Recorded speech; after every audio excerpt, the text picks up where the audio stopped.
if not, then I propose we start with, we have two presentations of students, and I will ask Halana to take up the floor here.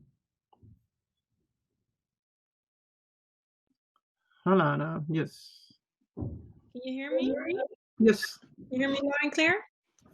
Yes. Okay.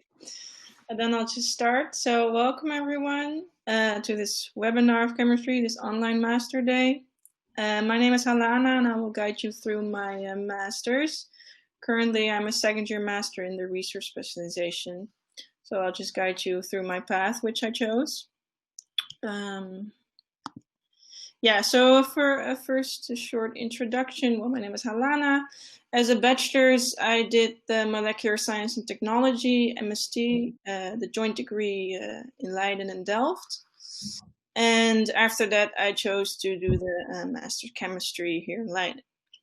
And as I already said, I'm a second year master student doing the specialization in research. And next to my master's, I'm still doing a minor at the Royal Conservatory at The Hague in classical piano. So yeah, so here you can see my research specialization, which subjects I chose. So as Lisa already mentioned, there are two tracks, the energy and sustainability and chemical biology. And at first, when I started my master's, I thought I liked the energy and sustainability track. So I started in there.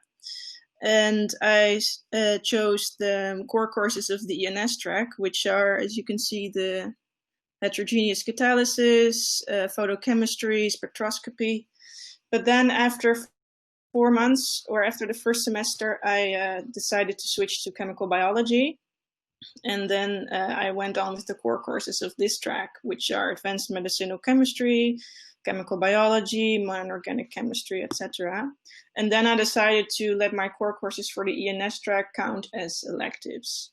And next to those core courses, I also chose the elective molecules of life, which are not here, but they're somewhere else. But I chose this subject because I really liked the what they taught, and it became also pretty handy for my research project. And as Lisa also said, it's totally no problem if you have more courses than actually is needed. So yeah, that's basically my courses. So I'll guide you through my timeline. So I started in September of 2018 with my master's, and I was really excited. I was really looking forward to it. I heard it was getting pretty serious and getting into detail in comparison with the bachelor's. And I thought I liked the energy and sustainability track. So I started, and to be fair, at the beginning, for me, it was a bit vague, and it also was a bit big, like, because there's not really a structure. You really have to suit for yourself. Okay, which subjects do I want to choose? What kind of research? What would suit me best? Who would I like to have as a mentor? And you should all choose that for yourself. So for me, that was pretty, not clear, and also it was uncertain what would be best for me. But I thought, okay, I'll just go with the flow. I just start the core courses in energy and sustainability, and I'll see how it goes. So I started with, what did I say? Heterogeneous catalysis, photochemistry. But as soon as it continued, I started to doubt, because I didn't really like the subjects. I didn't really like the masters.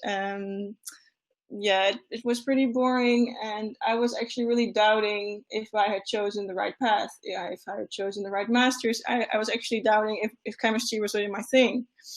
And I thought I was a bit stuck in the energy and sustainability track. So I went to Hilde. But fortunately, she really helped me, and she said, well, just look at the other track. That's no problem. You can just look if chemical biology is something for you. And you can just choose those courses. And if you want to switch, that's no big deal. You can just switch, and then you can let the core courses of energy and sustainability, which you already did, you can count those as electives. and then you don't really have a delay, or actually you don't have a delay. So then I looked at the chemical biology track, and I'm really glad I did that because I really liked the subjects, and it was totally cool again. I loved chemistry, so I was very happy. And as Hilde said, I counted the core courses of ENS as selective, so I actually didn't really have a delay. So the first year I did courses and I completed most of them. And then in September, I started my master's thesis at the Biosyn group. And as I'm doing a research specialization, the first year of my master's were subjects, 60 ECTS. And then the second year is the research specialization, which is also 60 ECTS. And then, as you can see, you have I had to complete one last core course of the CB track because I couldn't do it the year before because I was still busy with the subjects of ENS.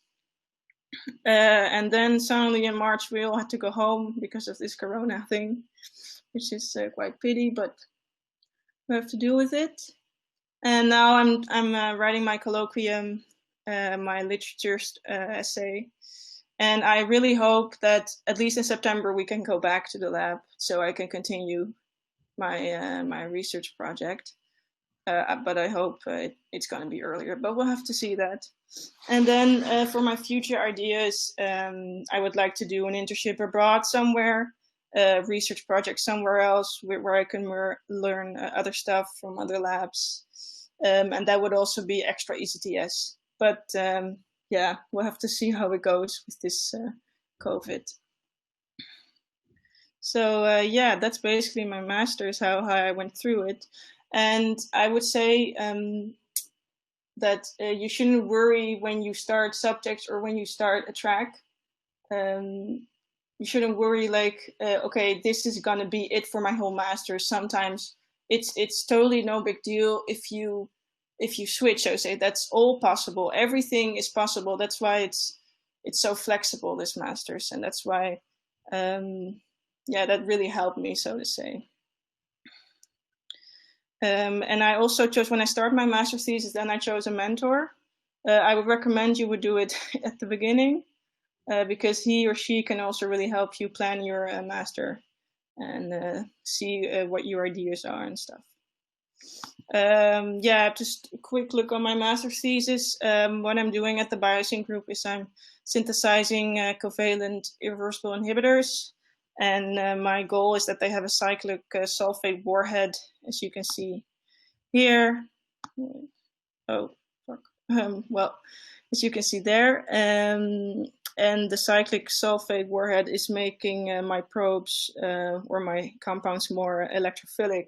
And CD38 here is bound to glutamate 226, and glutamate 226 is performing a nucleophilic attack. And the cyclic sulfate is making that even more beneficial. And with the phosphate group, we can also make a probe out of my compound. But yeah, that's all in the future now because I'm halfway, and then we suddenly had to go home, and now my experiments are waiting to be continued. But yeah, that's what I can say about my 2 years for now. Then I would like to give the word to Meert, I believe. Or are there any questions concerning the masters? Yes, Piers has a question. Hi. Hey. Hi.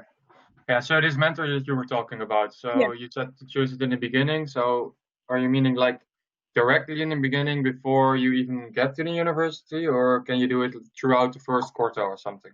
Well, you can do it anytime you would like.